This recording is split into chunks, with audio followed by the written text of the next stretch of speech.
Administrator will provide the initial outcomes. Walter? Good morning. I'm very happy to be here with you again today. At the status update in January, and I'm pleased to be able to share some of the initial outcomes of the investigations work in today's presentation. So just to recap, if you're not aware, we've been working pretty hard in the southern part of the system. We've hosted a series of workshops beginning last September to try to move forward some ideas, concepts, and technical analysis to try to identify improvements in the area in the southern part of the system in South Dade that can help to improve and reduce flood risk that have been experienced in the agricultural areas in South Dade, and also to provide much needed water to natural areas, including Everglades National Park and Florida Bay, as discussed earlier today. So kind of in a cartoon way, this is the simple way of defining the challenge. Obviously, the solutions are not as simple, but it really comes down to we're in the southern part of the system, south of Continuum Trail, Everglades National Park on the west, and developed areas of agricultural and urban utilization on the east, with the southern glades and model lands bordering on the southern side of the system. And really, it's a pretty simple set of goals that we've heard from the discussion. We want to lower water levels if possible in the agricultural and urban areas to provide additional sustainability in those areas, while simultaneously delivering that water to the natural environments that need that water and could benefit from those deliveries. And we're standing on the cusp of kind of a unique portion of our history, because for the first time really ever, we've had almost a full build-out of projects along the boundary between Everglades National Park and the developed areas that a series of detention reservoirs, seepage walls, pump stations, in addition to the structures that exist there historically, the gravity spillways that discharge water to the south. And we really have available infrastructure for the first time in history that can maybe move us in this direction and try to achieve these desired outcomes. So we've been doing a lot of work in this analysis. We've had a lot of great discussion across the workshops. We've been hearing from the people who've been participating. We've had individual meetings. We've had public discussions. We've taken some of those ideas and kind of early in the process, as I reported last month, we saw some potential. This is looking at model results in this area. And what we see is that again, to orient you, this is Continuum Trail. This is that agricultural and urban area that we mentioned, and these are the environmental systems in the park and the southern glades. And what we see is we see some potential here in that we have the potential to lower water levels as represented by these whites and yellows and browns and red colors here. And simultaneously increase the lower water levels in the agricultural areas while simultaneously increasing water levels in the natural systems, including the headwaters of Taylor Slough, therefore promoting more water toward Florida Bay. Early in the process, when we were taking kind of these broad brushstrokes, identifying concepts and exploring them, we also saw that there was some potential risk associated with some of these changes. And this is represented in the right graphic on the right, where if you move from the early dry season in the October timeframe to the later dry season in April, we were seeing some of these whites and yellows and browns extending out into the natural systems or all the way over to Biscayne Bay. And so rather than having kind of these mutually beneficial conditions, we were seeing a general dry down in the South Dade area. And obviously that has the potential to impact some of the environmental systems. So the good news is, since the last time that we provided an update to you, we really kind of turned the corner from the technical perspective, and I'm pleased to tell you, it's my firm belief here today that we can achieve the goals that have been identified as part of the South Dade investigations. We believe that there's a number of robust combinations out there that will improve water levels in agricultural areas of South Dade, mitigate for the observed flooding, be able to provide additional drainage to those agricultural fields, and simultaneously deliver that water to Everglades National Park, Florida Bay, the southern glades, and other natural systems that need that water. What it comes down to is that we know that there are potential infrastructure improvements that could be pursued moving forward. I'll describe some of those concepts that were discussed on February 2nd at our workshop on Tuesday in a couple slides. But in addition to that, we've really kind of moved pretty far along on the operational concepts that have been discussed in the forum.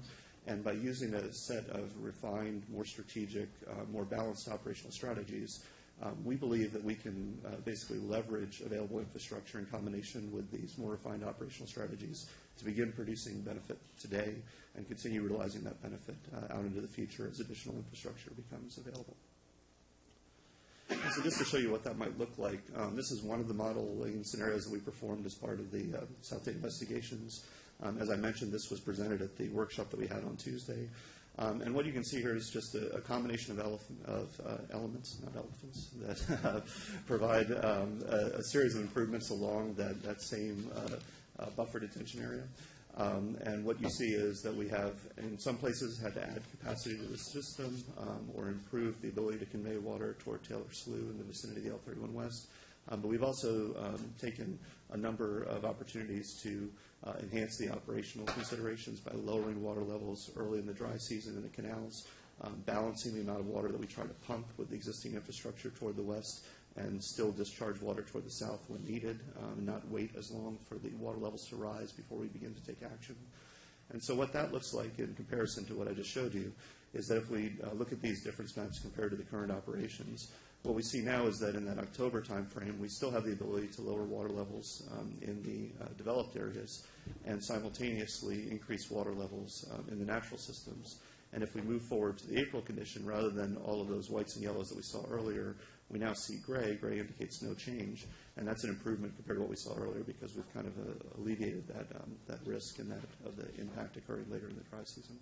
So we believe that we can provide benefit during the earlier part of the dry season and maintain or maybe even improve in some cases conditions later in the dry season. So just another way to look at that, if we focus on a canal reach, this is near the S177 structure in South Dade. This canal provides drainage to adjacent agricultural areas, and basically the lower that this canal is maintained or operated, the better the gradient from the agricultural field into the canal to provide getaway for runoff from rainfall events. And what you're seeing here is under the current Increment 1 operations, if we use the models to represent those conditions, we see kind of a seasonal pattern. So moving from August through April, kind of the late wet season to the early dry season toward the end of the dry season, what you observe is that we have kind of the average condition here with the solid line, and these dashed lines represent the variability around the average where you've got wetter conditions on the higher end and drier conditions on the lower end. And what you see is that earlier in the dry season or later in the wet season, the water levels tend to be higher. They tend to be up in the upper 3.8, 3.9 foot range, maybe 4 foot. And then as we move through the dry season, and you know, naturally, unlike this year, it normally stops raining as much during the dry season, and we start seeing water levels recede. And you can see that in this pattern as you approach the later dry season conditions, water levels fall, you know, to near 3 feet. Under the types of changes that I just showed you in those modeling scenarios, we believe that we can operate the system to lower the water levels in the early dry season. So this brown scenario that came on here is that step 2A3 scenario that I just showed. And what you can see is that it lowers water levels by on the order of half a foot early in the dry season. And more importantly, the range of conditions that's observed is in this lower range of canal stages, somewhere in the 3 to 3.5 foot range rather than the 3.5 to 4 foot range. So essentially what we're able to do with these operational changes is we're able to create conditions in the later wet season, early dry season during key planting times that mimic the same types of conditions that you would observe today at the end of the dry season. And so this would provide an additional ability for those farms to drain during rainfall events during the winter cold fronts that come through, providing a more sustainable water management system for them. Simultaneously, if we look on the other side of the levee and we look at a gauge in the headwaters of Taylor Slough in Everglades National Park, again, this is the pattern that we would expect to see during the current Increment 1 operations. You see a similar pattern coming out of the wet season. The water levels are higher, and then as you move through the dry season, you have kind of a natural recession in water levels. Similarly, there's variability around the average. With these same operational considerations and infrastructure improvements, we see that under this scenario, we're able to raise water levels in Taylor Slough during that early portion of the dry season, with the antecedent condition carrying us over through into the later part of the dry season, where by the time that we get into February, March, and April, really the water conditions are not lower. They're basically maintained. And earlier in the period, we're able to get higher water levels. Higher water levels is a positive for the Taylor Slough landscape. It's a positive because it promotes more flow toward Florida Bay. And basically what we're seeing here is that we believe with the options that we've been able to identify in the South Dade investigations with everybody's input and with the technical analysis we performed based on that input, we believe that we can move both systems, the managed system and the natural system, toward desired goals and improve conditions. And so this concept of a continuum kind of comes up as a primary outcome of the forum. We believe that based on the current performance and moving into the future where we have additional project activities that could improve the infrastructure, add additional capacity, consider things like seepage walls, we believe that all the way along that continuum from the current performance out into the future, we have the ability to simultaneously increase water depths in the natural systems while decreasing water depths in the flood-impacted agricultural areas. And really, there's obviously work to be done at any point along this continuum to identify what are those exact form of the operational strategies that can realize this benefit. But we do believe that with the information that we've been able to gather in the forum, that we have a good chance of realizing these benefits. And so just to recap for you some of the types of concepts that were discussed at the February 2nd workshop, again, on the same continuum, kind of moving from the current system to the future system in terms of ease of implementation. We've started looking at event-based operations. Essentially, this is lowering canal water levels in anticipation of rainfall occurring, about to occur, or actually occurring, and finding a way to lower the canal water levels and promote that water toward the natural systems. We've also looked at persistent lowering of the canal levels, kind of what I showed you a couple slides back, where the early dry season water levels are maintained lower in the canals, but that water is primarily pumped to the west and into Taylor Slough. We know that moving water toward Taylor Slough, there's a number of concepts that we've discussed in the South Dades Forum for the ways to improve the delivery of water toward Taylor Slough to maintain the gradient between the natural system and the managed system. That involves seepage walls, it involves conveyance options, use of pumps, a number of different things. But basically there's a number of options out there. We've also looked at adding additional pump capacity to areas of the system where it needs it. The S199 and S200 structures at the southern part of the system would benefit from having additional pump units added, and that's been discussed in this forum. And we've also had extensive discussion about seepage barriers, which could provide a more passive, less managed, less operated way of maintaining the differences between the desired outcomes in the managed and natural systems. And we've also kind of reaffirmed through this process that we need to maintain progress on all of the existing efforts that are going on in this area. We have, as discussed earlier today, modified water deliveries, SERP efforts, the C111 South Dade project. All of these projects have the potential to benefit this area, and we need to maintain the momentum on those projects in order to fully realize the desired outcomes. So just in kind of closing the achievements to date, I want to say a big thank you. Many of you were in the forum that we sponsored, and even if you've just been watching it peripherally, we've really been able to get a very long way due to the participation of all of the interested parties in our forum. Those collective efforts have led to a technical assessment that has demonstrated that it is possible to move in desired directions, both to remove or minimize flooding impacts in agricultural lands while promoting additional water to Everglades National Park, Florida Bay, and other natural systems. Our water managers, as John gave his update today, we've passed this information on to them, and they've been using some of these concepts in helping to respond to really unprecedented El Nino rainfall. 9 inches of rain is a lot of rain in January, and this isn't really designed to ameliorate those impacts, but the concepts are certainly helpful. We are in the process of digesting what we heard at the February 2nd workshop and developing a list of options that could improve conditions. We're going to be reporting that back to the governing board next week, and basically we'll be waiting to hear direction back from the governing board at some point in the future. And we believe that the efforts that we've taken in the South Dade investigations will set up future implementation efforts for success, because we've generated the technical information to help those processes move more quickly, and we've helped to demonstrate that the outcomes are achievable. So basically that next step is, as I said, summarize the list of options for the governing board, and we will essentially wait for direction from the governing board as far as future implementation and discussion forums. And I'd just like to take a second as we near the end of the effort to thank the technical team that supported it. Brenda Mills, my co-team, we don't see around, but we've had we really had a very good experience working with everyone who's participated in the forum, and I believe that the staff work has really helped to move it forward. So thank you all. All right, thank you, Walter.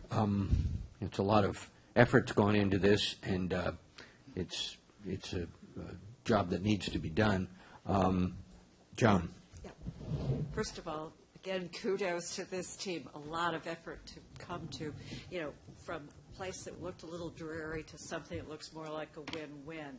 Got a question for you. I think down in South Dade, I got the impression you were talking about doing things or recommending things possibly in phases. Yes. Is that what you're looking towards doing?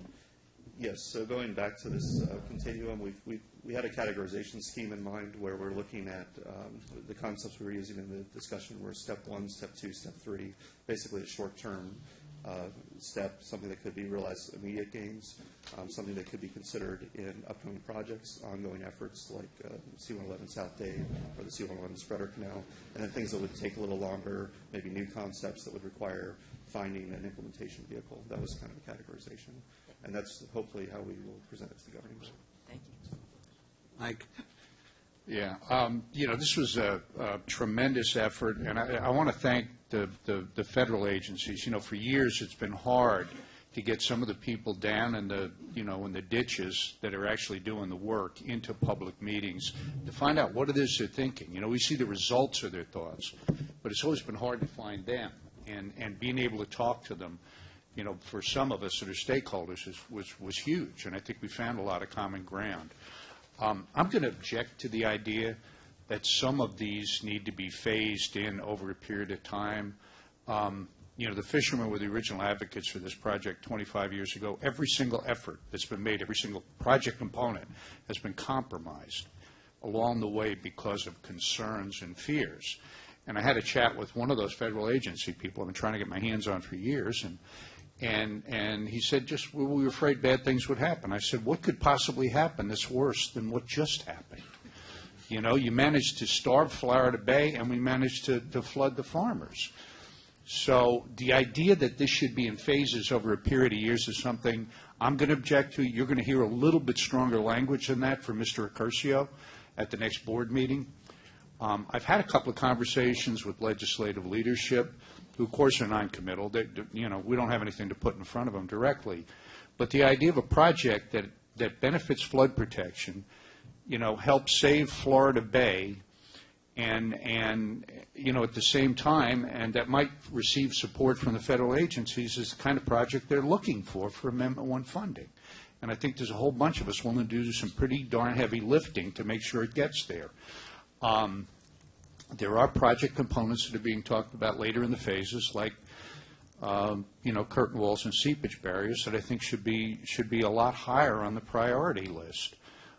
If they're not, then we're not going to succeed here. It's just not going to work. So I would urge that we take a more aggressive stance on this. I think you're going to hear others urging that. We have some momentum here. We have people that have gotten together, that have the ability to make this go forward. And I don't want to see another compromise, Band-Aids on brain cancer solution.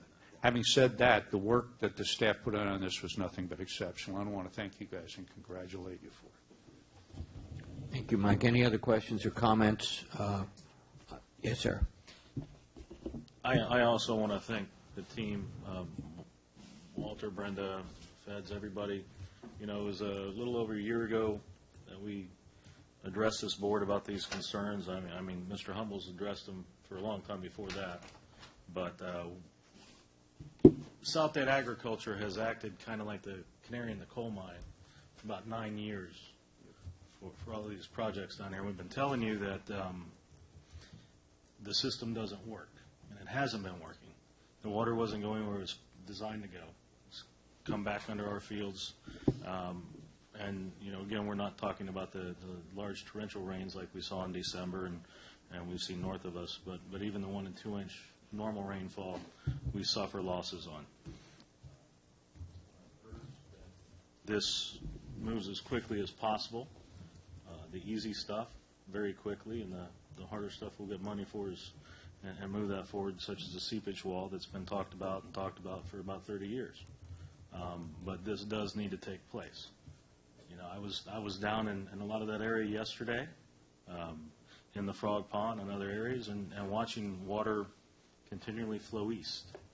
And those, from the detention areas is kind of ridiculous when you have the salinity issues in the bay and issues with Taylor Slough, and to continue to see that water move back east is really ridiculous. All right. Walter, I have a question for you. In the Step 2A example, you recommend some infrastructure tweaks and add a 200 CFS pump downstream of S178. Well, I'm glad to see those specific recommendations, but long-term, to solve this problem, will we need a curtain wall? And if so, why isn't it mentioned here? Yeah, so this particular scenario is just an example of that turning the corner concept. What we've, I'll go back to this. As you mentioned here, there's operational and some infrastructure improvements in this particular scenario. And what we see is we see positive trends even without a curtain wall in this scenario, and I think that's kind of the take-home point. When we go beyond that and we move to something like this, I'll certainly acknowledge everything that we've analyzed in the South Dade investigations has indicated that seepage barriers create a positive trend as well, and they're useful tools in our toolbox. So I think the answer to your question is that we can now with confidence move from the system that we have today that isn't performing in the way that we desire to a future system that includes improvements such as seepage barriers, additional capacity, ongoing project efforts. And what's really kind of come out of South Dade investigations more strongly than it ever has before is that we believe that we have in our toolbox the operational tools that will allow us to operate that new system in the best way possible for mutual benefit, and that we're not in a situation where it's one or the other, or there's been a lot of dialogue even coming into our forum about, if we improve agriculture, what's going to be the impact to the environment, or if we make the environment work, how bad are the farmers going to flood? And I think I'm really hoping that we can kind of turn that dialogue a little bit, because what we've been able to demonstrate is that we can achieve the win-win, and whether we pursue infrastructure improvements, seepage barriers, it's all a matter of how far you go in that progression, where we know that we can achieve benefit to both the managed and natural systems, and that's a really big thing. All right, very well. Thank you. Tabitha? First, I just want to thank Brenda and Walter for doing such a great job of running these meetings and really keeping them constructive and positive. And I think the early modeling results really do look promising. And I, again, really compliment staff, including Flamita, and being so accessible and really being able to help me understand some of this and some of the options that you all are looking at. So I'm really glad that there is this understanding and this emphasis, even just in this chart, of needing to get more water to Taylor Slough. So if we can move towards these win-win situations of getting water away from the agricultural areas, directing it toward the natural areas where it's really needed, I think the more we can prioritize that, the better. And one of the things that I think it was Bob Johnson pointed out in this last workshop meeting was that once the water gets past 177, it's essentially lost to the bay. If we get to the point where we're releasing it in 197, it's not really providing any use. But the more we can look at these solutions that prioritize getting it over towards Taylor Slough, it's going to provide that win-win benefit of getting water away from ag and into Florida Bay. So thanks again for the team's hard work on all of this. And the more we can really prioritize solutions that benefit both the natural areas as much as possible, while we're doing, some of these efforts to make sure the farmers are having less flooding problems, the better.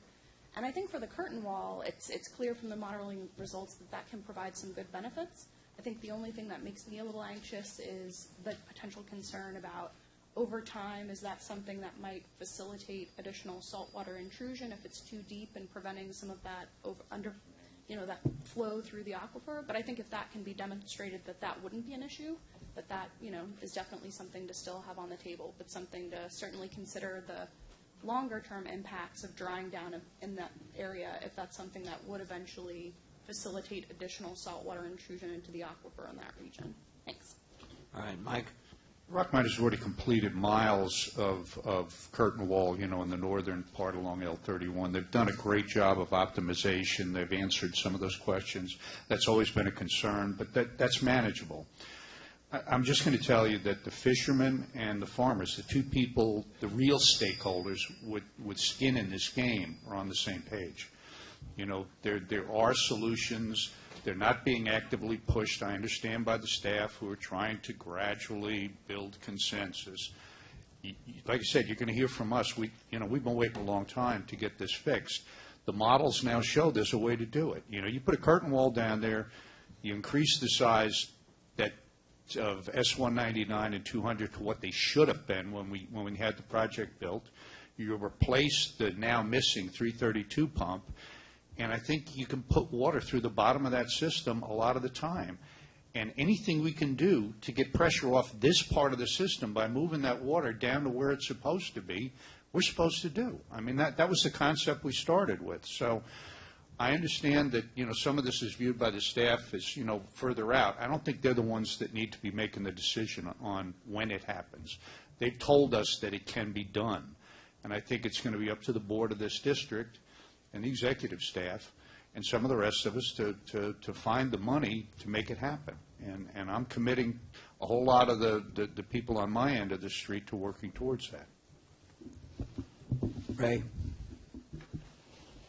Yeah, I would like to express our appreciation to staff as well, both for the workshops, but more so soliciting our input and keeping us, informed along the way. And, I think there has been some progress made in these workshops. And I just wanted to confirm Charles' observations. I was out with him and others yesterday and actually getting out and looking at some of this stuff. And Mike Worley was nice enough to drive us around. I appreciate that also. But I did want to just kind of highlight, and Mike had mentioned this, and again, I got to see it firsthand yesterday and learn a little bit more about the history. And it was a topic of some discussion at this last workshop this week, and that is the 332 pump station. And it seemed as though in the discussion in the workshop, the kind of range of observations that we were hearing was, they range from, using that pump station could really help achieve some of the objectives that we're trying to achieve. And then on the other hand was, and I think one hydrologist from the park, I think, expressed it probably most succinctly, was it essentially won't do anything because it's just going to collect water in that local vicinity and pump it back into that local vicinity.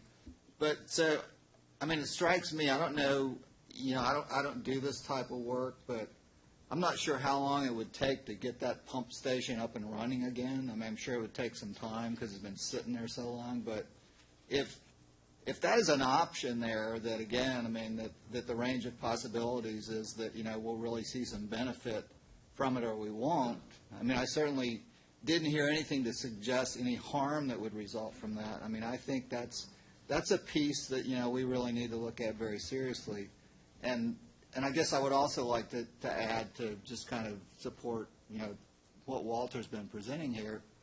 These short-term operational changes that have been identified, I would encourage the board to, get on those absolutely as quickly as possible, because, to me, those are clearly, where we're going to potentially see some, decent benefits out of that. And, and the risk is really minimal if there's any risk at all in those. So anyway, and again, thanks to staff. Appreciate the effort.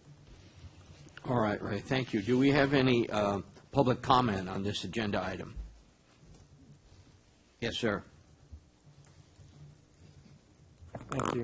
Tom McVicker for South Dade Agriculture. I'll be brief. I don't want to be redundant to all the good things that have already been said. But one thing that I don't think has been mentioned is last Wednesday there was a federal meeting in this room of the Increment 1 team, and where they talked about what they're going to do next. And they're looking at being in Increment 2 within 2 years at the most. And Increment 2 is going to raise that water level way up, and that's going to bring a lot more water south. So I would encourage, and I'll repeat what I said down at Homestead on Tuesday, for Walter to list all the things he's got in that model run that looks so good for everybody and put those on a permit application and start getting them in the ground, because South Dade Ag doesn't want to be the ones that stand up and say, whoa, you can't finish Mod Waters and because we're still left alone down here, and that's an awkward position for us, and we won't win that. I think if you hurry, curtain wall is a great debate, and let's have it, but there's a lot of design details that you've got to work out before you put a curtain wall in, and I don't want to get all the good stuff lost or delayed in that debate while we've got this dam break coming upstream once Increment 2 starts. So that would be my message. Get moving on what you can move on, including some structural pieces, whatever's Walter's got in that last iteration, and let's start moving them. Thank you. All right, thank you. Any other public comment? Seeing none, we'll move on to our next agenda item. Peter Rawlik is up next to discuss factors that may influence monitoring results in stormwater treatment areas. Peter is lead scientist in the district's Water Quality Bureau. Peter? Good morning. I'm Pete Rawlik. I'm the lead scientist with the Water Quality Monitoring Group at the district. For the last few years, I've been working on a project with the Restoration Strategies Science Plan. Today, I'm going to talk about a small portion of those results.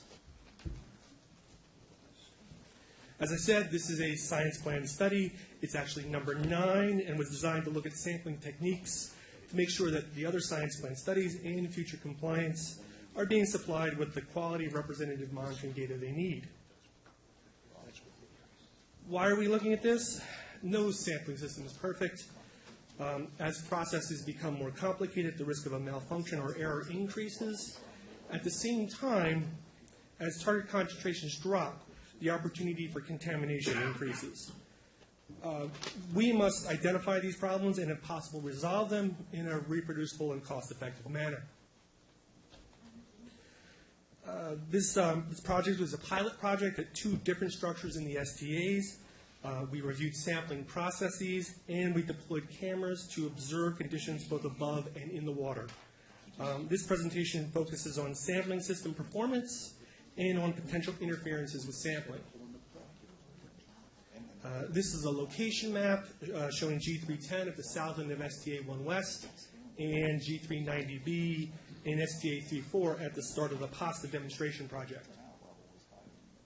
This is just a close-up of those 2 structures showing how different they are. G310 is a large pump station discharging from STA 1 West in the Conservation Area 1, and G390B is a small inflow gate for the PASTA project in STA 34.